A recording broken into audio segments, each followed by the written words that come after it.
Hi, it's me again with Corel Draw Tips and Tricks. And somebody sent me this file that they actually have a friend that has an industrial laser that's going to cut this out of brass, and evidently pretty thick brass, because of the fact that he said he's going to use it for a paperweight.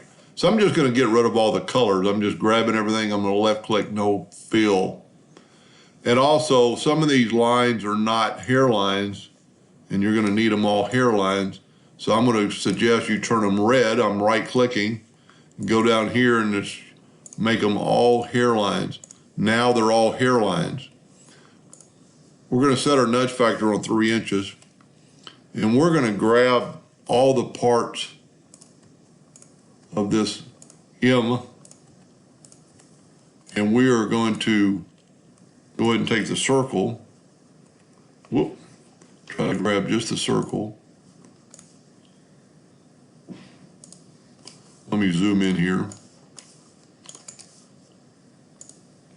Well, let me nudge it. Oh, it's a curve evidently, so go to break curve apart. Then grab the circle and move it out of the way. Now we are going to group these tabs together. This will save you a little bit of time. There's other ways to do it. So I'm going to Control G and group them together. And then I'm going to move them over. And then I'm going to try a bunch of different things. I'm going to go front minus back first. Didn't work. Back minus front.